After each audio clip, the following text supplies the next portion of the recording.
Anusha TV पर अपने पसंदीदा हीरो शाहरुख खान की फिल्म मोहब्बतें देख रही थी। अचानक से गाड़ी की आवाज़ सुनी। माँ ने रसोई से चिल्लाते हुए कहा, अनुषा, तेरे बाबूजी और ताऊजी आ गए हैं, जल्दी से टीवी बंद कर दे। वो जल्दी से टीवी बंद करके अपने कमरे में चली गई। दरअसल उसके पिता ब्रिजेश को ये सब एकदम पसंद नहीं था। सोच उनकी पुराने ज़माने की थी। और तो और जब से अनुषा की बुआ जी की बेटी ने घर से भागकर शादी कर ली, तब से उसके पिता का व्यवहार और भी सख्त हो गया। एक दिन बारिश हो रही थी, तब अनुषा ने गाना लगा लिया, मेरे ख्वाबों में जो आए, और अपने आंगन में बारिश में नाचने लगी। उसके साथ उसकी ताई जी और माँ भी झूम उठी। वे दोनों भी अपने पतियों के व्यवहार से तंग आ गई थीं। दोनों भाइयों की सोच बहुत छोटी थी।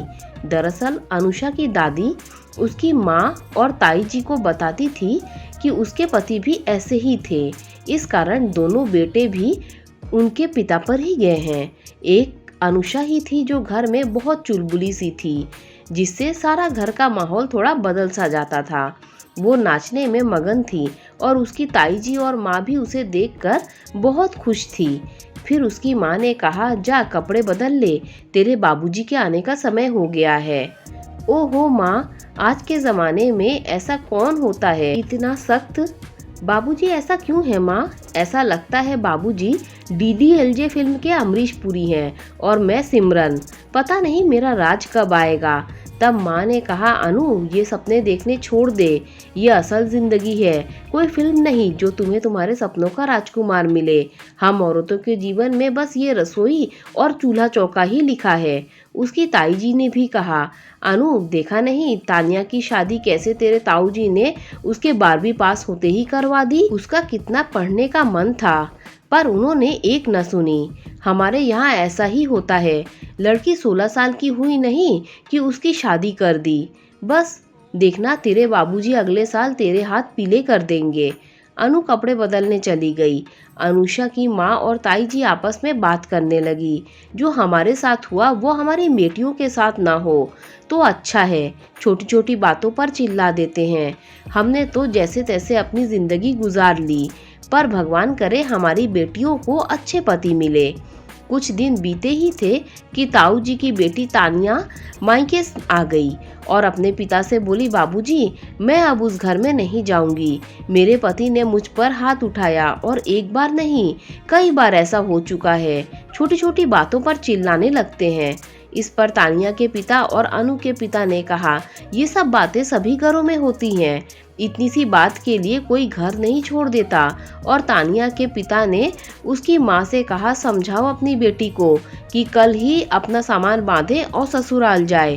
तानिया की माँ और अनुषा की माँ दोनों ने उसे समझाया और उसे वापस भेज दिया। अनुषा को ये बात बहुत बुरी लगी कि पति द्वारा मारपीट करने पर भी तानिया को वापस भेज दिया गया और उसके ससुराल वालों से कुछ ना कहा। अनुषा ने अपनी माँ से कहा, आपने तानिया दीदी को क्यों भेज दिया? हमें उसके पति के खिलाफ शिकायत करनी चाहिए पुलिस में, और तानिया दीदी को भी नहीं भेजना चाहिए था। अनुषा की माँ ने कहा, देख अनु, हमारे यहाँ ऐसा नहीं होता। शादी के बाद लड़की के लिए उसका ससुराल ही सब कुछ होता है, चाहे अच्छा हो या बुरा, और हमें अपनी बदनामी थोड़ी ना करानी है समाज में। अनुषा को अब डर लगने लगा था कि उसके साथ भी ऐसा हुआ तो क्या करेगी वो तो रोमांटिक और अच्छे पति के सपने संजोए बैठी है। एक दिन अनुषा के पिताजी ने उसकी माँ से कहा, अनुषा की परीक्षाएं हो गई हैं, अब उसके लिए लड़के देखना शुरू कर दिया है मैंने। ये सुन उसकी माँ ने कहा, सुनिए, उसे आगे पढ़ने दीजिए ना, उसका बहुत मन है। इस पर उसके पिताजी ने कहा, देख शांति, अपनी हद में रह, मैंने जो कह दिया है वो ही होगा, और पढ़ लिख कर कौन सा उसे अफसर बनना है, करना तो वही है चूल्हा चौका ना। कुछ दिनों बाद अनुषा के पिताजी ने उसकी माँ से कहा, मैंने अनुषा के लिए एक रिश्ता देखा है। लड़के साहिल के पिता के साड़ी की दुकान है और वो भी संभालता है। लड़का अच्छा है तो मैंने उससे रिश्ता तय करने का सोच रहा हूँ। जब अनुषा ने ये सुना तो अपनी माँ से कहा, माँ, अभी शादी नहीं करनी है। माँ ने कहा, बेटी, शादी नहीं करेगी तो अपने सपने के राजकुमार से कैसे मिलेगी, और आज नहीं तो कल शादी तो होना ही है ना।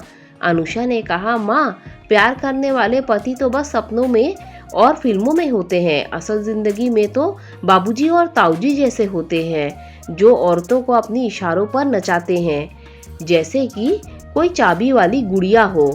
माँ ने समझाते हुए कहा, क्या पता तेरा पति ऐसा ना हो, तुझसे बहुत प्यार करता हो। साहिल अपने माता पिता के साथ अनुषा को देखने आया। अनुषा जब सामने आई तो साहिल ने नजर उठाकर उसकी तरफ देखा भी नहीं। सबको अनुषा पसंद आई और रिश्ता तय हो गया। 1 महीने बाद की शादी की तारीख तय हो गई। अनुषा ने माँ से कहा, क्या माँ, एक बार मुझे लड़के से अकेले बात तो कर लेने देती। उसकी माँ ने कहा, तेरे बाबूजी को ये सब पसंद नहीं और लड़के वालों ने भी तो कुछ नहीं कहा कि लड़का लड़की आपस में बात कर ले। तू मूड मत खराब कर, लड़का तो मुझे अच्छा लगा। शादी का दिन भी आ गया। दुल्हन के रूप में अनुषा बड़ी सुंदर लग रही थी, पर साहिल का चेहरा आज भी उदास था। उसने आज भी अनुषा की तरफ नहीं देखा। पूरी शादी में उसके चेहरे पर एक मुस्कान न थी। शादी हो गई, अनुषा ससुराल आ गई। सुहागरात वाले दिन उसके दिल की धड़कनें तेज थी। मन में एक डर भी था, क्योंकि उसकी साहिल से एक बार भी बात ना हो पाई थी। साहिल कमरे में आया। आते ही उसने जग से गिलास में पानी डालकर पिया। उसने अनुषा से पूछा, पानी पियोगी? अनुषा ने हाँ में गर्दन हिलाई। जैसे ही साहिल ने अनुषा की तरफ गिलास बढ़ाया तो अनुषा का हाथ साहिल के हाथ को छू गया। पहली बार किसी ऐसे स्पर्श से घबरा गई और उसके हाथ से गिलास छूट गया, जिस कारण वो डर गई और बोली, मुझे माफ़ कर दो, मैं अभी सब साफ कर देती हूँ। साहिल ने कहा, इसमें माफ़ी मांगने की क्या बात है, पानी ही तो गिरा है। अच्छा, अब तुम सो जाओ, बहुत रात हो गई है। ये कहकर वो कपड़े बदलने चला गया और फिर कमरे में कोने में रखी कुर्सी पर जाकर बैठ गया। उसने पास में टेबल पर रखे टेबल लैंप को जलाया और किताब पढ़ने लगा। अनुषा ये देख हैरान हो गई। आज सुहागरात के दिन न तो कोई बात की, न मुझे छुआ और जाकर किताब पढ़ने लग गया। ये भला क्या बात हुई? उसकी आंखें नम हो गईं। सोचते सोचते थकान के कारण कब नींद लग गई पता ही नहीं चला। अगले दिन जब सुबह उठी तो देखा पतिदेव तैयार होकर कोई किताब पढ़ रहे हैं। वो उठकर साहिल के पास गई, पर साहिल ने उसकी तरफ देखा भी नहीं। बस इतना कहा, जाओ तैयार हो जाओ, माँ ने कहा है आज घर में पूजा है। अनुषा जाकर तैयार हो गई। सत्यनारायण की कथा हुई, उसके बाद मुंह दिखाई और चूल्हे की रस्म भी हो गई। इन सब में शाम हो गई। शाम को अनुषा की सास साहिल और अनुषा को मंदिर ले गई। वहां से आने के बाद कपड़े बदलकर साहिल फिर किताब में बैठ गया। ये देख अनुषा चिढ़ गई कि कैसा पति है खड़ूस। उस किताब में ऐसा क्या है जो मुझसे बात तक करने का समय नहीं है इनके पास। सब मेहमान चले गए और फिर दिनचर्या शुरू हो गई। सुबह 8 बजे साहिल दुकान के लिए निकल जाता, फिर रात को 9 बजे ही घर आता। खाना खाता और कमरे में जाकर टेबल लैंप लगाकर किताब लेकर बैठ जाता। अनुषा बात करने की कोशिश करती तो हाँ ना के अलावा कोई जवाब ना मिलता। उसने पूछा भी, आप क्या पढ़ रहे हैं, पर साहिल ने जवाब न दिया। बेचारी का मन टूट गया, क्या करे, किससे पूछे। पग फेरे के लिए मायके गई तब माँ ने पूछा, कैसे हैं दामाद जी, तेरे फिल्मी हीरो की तरह रोमांटिक है या नहीं। अनुषा ने कहा, अरे माँ, वो तो मेरी तरफ ध्यान भी नहीं देते, बाबूजी से भी ज्यादा खड़ूस है, पूरा दिन दुकान में रहते हैं और आने के बाद न जाने क्या किताब पढ़ते रहते हैं। माँ ने कहा, तूने देखा नहीं या पूछा नहीं क्या पढ़ते हैं। पूछा था पर जवाब ना मिला और देखने की कोशिश करती हूँ, पर सुबह वो किताब टेबल की दराज में रखकर ताला लगाकर चले जाते हैं। उन्होंने तो मुझे अब तक छुआ भी नहीं। माँ, कहीं ये शादी जबरदस्ती तो नहीं हुई ना, या फिर उन्हें किसी और से तो प्रेम नहीं। माँ ने कहा, बेटी, वो तेरी तरफ देखते ही नहीं तो तू उन्हें अपनी तरफ आकर्षित कर, फिर देखना उनका कैसे दिल पिघलता है। माँ की बात अनुषा के दिल में घर कर गई। ससुराल जाते ही साहिल को आकर्षित करने की कोशिश में लग गई। रात को साड़ी की जगह नाइट सूट पहनने लगी। पायल और चूड़ियों की खनखनाहट से उसे आकर्षित करने की कोशिश करती और उसके पास जाकर कुर्सी पर बैठ जाती।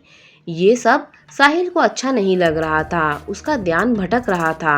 वो चिढ़ गया और एक दिन बोला, अनुषा ये सब क्या है, जाओ सो जाओ, तुम मुझे डिस्टर्ब कर रही हो।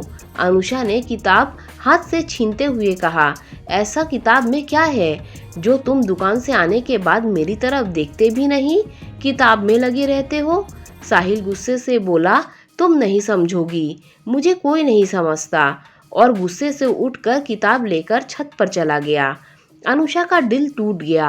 पति के द्वारा की गई उपेक्षा उससे बर्दाश्त नहीं हो रही थी। उसके बाद अनुषा भी गुस्सा हो गई। उसने साहिल से बात तक करना बंद कर दिया। दोनों एक छत के नीचे अजनबी की तरह रहते। शाम को एक दिन साहिल के दो दोस्त राजेश और नमित घर पर आए। तीनों बैठकर बात कर रहे थे। नमित ने कहा, यार हमारी पत्नियां तो कुछ नहीं करती, उस अभिषेक की तो किस्मत चमक गई। उसकी पत्नी कॉलेज में लेक्चरर है, 35,000 रुपये महीना तनख्वाह लेती है। साहिल ने कहा, तू ऐसा कैसे कह रहा है कि हमारी पत्नियां कुछ नहीं करती? पूरा दिन सुबह से रात तक घर के काम करती है, बड़ों की सेवा करती है, समय पर हमें खाना देती है, बीमार होने पर सेवा करती है। हमसे ज़्यादा काम तो ये करती हैं, हमें तो फिर भी काम से छुट्टी मिल जाती है, पर औरतें 24 घंटे 365 दिन घर के काम करती है। औरत का सम्मान करना सीख। She work hard every day without any salary to keep our family happy. ये सब बातें अनुषा ने भी सुना। उसकी सोच बदल गई। उसका पति औरतों की इज्जत के बारे में इतनी बात कर रहा था, मतलब ये उसके पिता और ताऊजी जैसी सोच नहीं रखता है। पर फिर क्या कारण है जो मुझसे इतना दूर भागता है, इतना खड़ूस क्यों है? उसके दिल में साहिल के लिए प्यार और सम्मान बढ़ गया। कई बार मन करता सास से पूछे, पर कैसे पूछे, क्या कहे। 4 महीने बीत गए पर अनुषा के सवाल का जवाब उसे न मिला।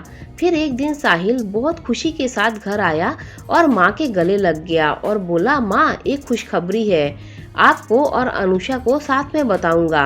माँ, अनुषा कहाँ है? माँ ने कहा, कमरे में है।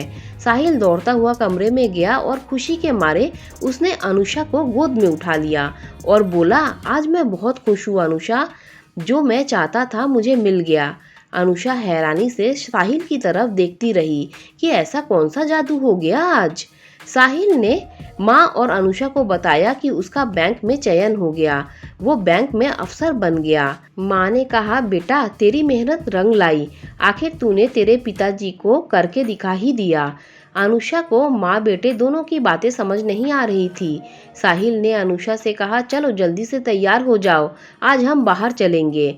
अनुषा के लिए साहिल अब भी पहली के समान था। उसे बस इतना समझ में आ रहा था कि इतने दिन से वो बैंक की प्रतियोगिता की परीक्षा की तैयारी कर रहा था। वो अनुषा को बाइक पर बैठाकर सबसे पहले मंदिर ले गया, फिर पानी पूरी खिलाई। उससे पूछा, नारियल पानी पियोगी? अनुषा मौन थी, बदले मिजाज समझ में नहीं आ रहे थे। साहिल ने एक नारियल पानी लिया और दोनों ने एक ही नारियल से पानी पिया। उसे सब सपना लग रहा था। साहिल ने उससे कहा, तुम पर गुलाबी रंग जच रहा है। आज पहली बार उसकी तरफ ध्यान दिया था। फिर बोला, चलो फिल्म देखने चलते हैं, तुम्हारे पसंदीदा हीरो शाहरुख खान की फिल्म लगी है। अनुषा ने हैरानी से पूछा, आपको कैसे पता चला? साहिल ने मुस्कुराते हुए कहा, शादी के समय तुम्हारी सहेली ने बताया था कि तुम्हें पानी पूरी और शाहरुख खान दोनों बहुत पसंद है। दोनों ने मूवी देखी, फिर रात को होटल में खाना खाया और घर आ गई। उन 4 महीनों की कसर साहिल ने आज एक दिन में ही पूरी कर दी थी।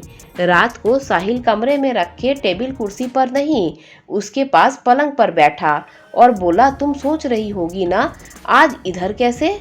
साहिल ने कहा, अनुषा मैं शादी नहीं करना चाहता था। दरअसल बात ये थी कि मैं ग्रेजुएशन के बाद बैंक की तैयारी कर सरकारी नौकरी करना चाहता था, पर पिताजी चाहते थे कि मैं दुकान संभालूं।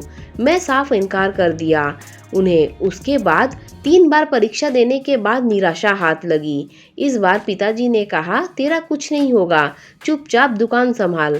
इस बात को लेकर घर में रोज बहस होने लगी। आखिरकार मैंने दुकान जाना शुरू कर दिया। पर रात को मैं पढ़ाई करता। मुझे पिताजी को ये करके दिखाना था, यही मेरा उद्देश्य था। फिर पिताजी ने शादी करने का जोर दिया। मेरे मना करने पर भी घर की शांति भंग होने लगी, इसीलिए मैंने शादी कर ली। पर अपने लक्ष्य से भटकना नहीं चाहता था। आखिर मुझे अपने पैरों पर खड़ा होना था, अपने परिवार की जिम्मेदारी उठाने लायक बनना था और मेरा आखिरी चांस था ये। इसके बाद मैं परीक्षा में नहीं बैठ पाता, मुझे दुकान ही संभालनी पड़ती, क्योंकि बैंक पीओ परीक्षा के लिए सामान्य कैटेगरी वालों को 4 चांस ही मिलते हैं। अब तुम सोच रही होगी मैंने तुम्हें ये सब पहले क्यों नहीं बताया।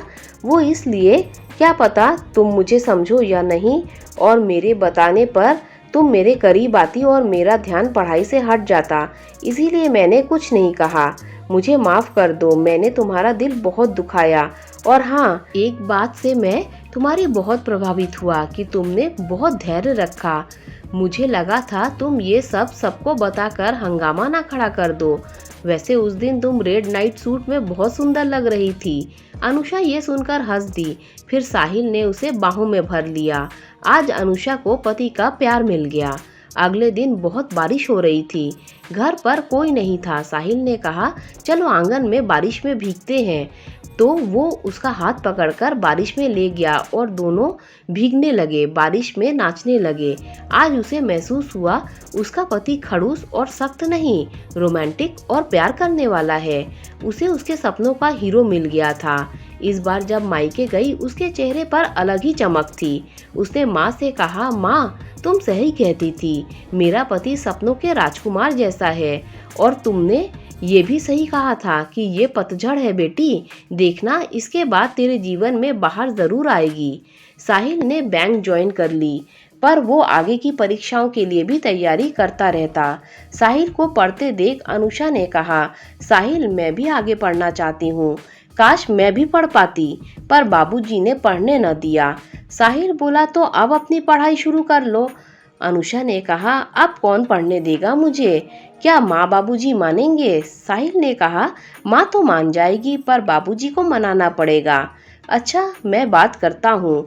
साहिल ने घर में बात की। उसकी माँ तो बहुत खुश हुई, पर पिताजी ने कहा, बहू घर में ही रहे तो अच्छा है, उसे पढ़ा लिखा कर क्या करना, घर के काम ही तो करना है ना। साहिल ने कहा, बाबूजी आज की औरतें विंसी से कम नहीं है, उन्हें भी पढ़ लिख कर अपने पैरों पर खड़े होना चाहिए। आप इजाज़त दे दे तो वो घर भी संभालेगी और पढ़ाई भी कर लेगी।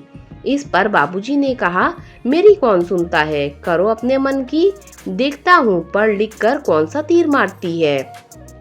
उधर जब अनुषा के पिताजी को पता चला तो उन्होंने भी इसका विरोध किया और कहा, घर संभाल, पति संभाल, पढ़ाई लिखाई में क्या रखा है। पर अनुषा ने न सुना।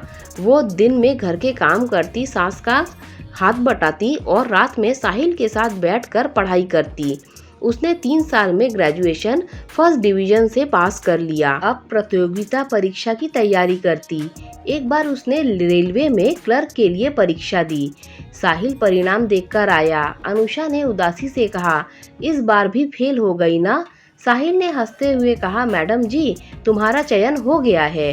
दोनों खुशी से गले लग गए। अनुषा ने कहा, ये सब आपके कारण ही संभव हो पाया। ये मेरी खुशनसीबी है कि आप जैसा पति मुझे मिला, नहीं तो मेरे बाबूजी ताऊजी तो बहुत ही छोटी सोच रखने वाले हैं। आपने मुझे बहुत प्यार और सम्मान दिया। मैंने ऐसे जीवन की कल्पना भी नहीं की थी। मैं सोचती थी पति पत्नी को खिलौना समझते हैं, पर आपने बताया कि पति के जीवन में पत्नी का स्थान क्या होता है। माँ सच कहती थी, मुझे मेरे सपनों का राजकुमार मिल गया। आप मेरे सपनों के राजकुमार हैं। और बोली, आई लव यू साहिल, और रोने लगी। साहिल ने कहा, अनुषा तुम मेरी पत्नी हो और पति पत्नी को हर परिस्थिति में एक दूसरे का साथ देना चाहिए और उनकी भावनाओं की कदर करनी चाहिए।